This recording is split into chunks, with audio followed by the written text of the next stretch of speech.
আসসালামু আলাইকুম। সপ্তম শ্রেণীর গণিত অনুশীলনী ১.১ এর দ্বিতীয় ক্লাসে তোমাদের সবাইকে স্বাগতম। তো আমরা গতদিন ১.১ এর ১, ২, ৩ পর্যন্ত সমাধান করেছিলাম। আজ আমরা ৪, ৫, ৬ অর্থাৎ এই অনুশীলনের বাকি যে অঙ্কগুলো আছে সেগুলো সমাধান করার চেষ্টা করব। তো চলো আমরা অঙ্কগুলো দেখি। ৪ নম্বর প্রশ্নে ছিল সংখ্যাগুলোকে, মানে এই যে নিচে এই যে সংখ্যাগুলো দেওয়া আছে, নিচের সংখ্যাগুলোকে কোন ক্ষুদ্রতম সংখ্যা দ্বারা ভাগ করলে ভাগফল পূর্ণবর্গ হবে। এটা মনে হয় তোমরা পারবা। ওই যে ৩ দাগে ছিল কি, যে নিচের সংখ্যাগুলোকে কোন ক্ষুদ্রতম সংখ্যা দ্বারা গুণ করলে গুণফল পূর্ণবর্গ হবে। একই কাজ করা লাগবে তোমাকে। তোমাকে প্রথমে কি করতে হবে, এই সংখ্যাগুলোর মৌলিক উৎপাদক নির্ণয় করতে হবে। দেখো আমি এখানে এই খ নম্বর প্রশ্নে যেটা আছে 4056 এই সংখ্যাটার মৌলিক উৎপাদক নির্ণয় করে ফেলছি। এভাবে মৌলিক উৎপাদক কিভাবে নির্ণয় করবা, এটা হচ্ছে তোমরা আগের ভিডিওতে পেয়ে যাবা। একটু দরকার হলে এই ভিডিওটা পজ করে আগের ভিডিওটা দেখে আসো। ওখানে মৌলিক উৎপাদক নির্ণয় আমরা শিখাইছি, প্লাস ক্লাস 10 এর কয়েকটা ক্লাসে আমরা শিখাইছি। তো তোমার যে ভিডিওটা পছন্দ হয় সেখান থেকে দেখে নাও যে মৌলিক উৎপাদক কিভাবে নির্ণয় করব।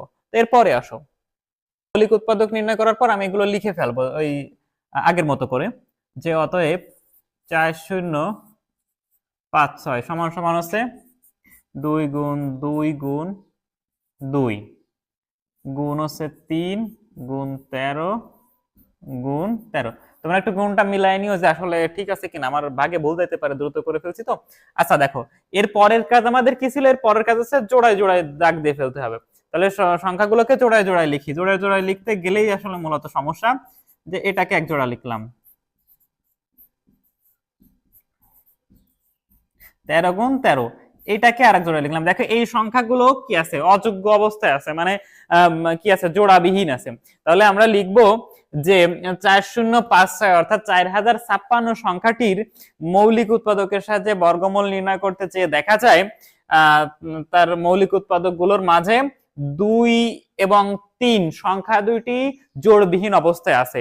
সুতরাং এই 4056 সংখ্যাটিকে 2, 3 বা 6 দ্বারা গুণ করলে, 2 গুণ 3 বা 6 দ্বারা গুণ করলে, এভাবে একটু লিখে নাও তো, আমি একটু লিখে দিচ্ছি আজকে, যে 4056 সংখ্যাটির মৌলিক গুণনীয়কের সাহায্যে বর্গমূল নির্ণয় করতে চেয়ে দেখা যায় গুণনীয়কগুলোর মাঝে 2 ও 3 জোড়াবিহীন অবস্থায় আছে।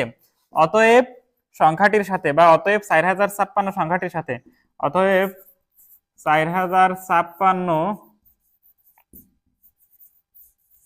সংখ্যাটির সাথে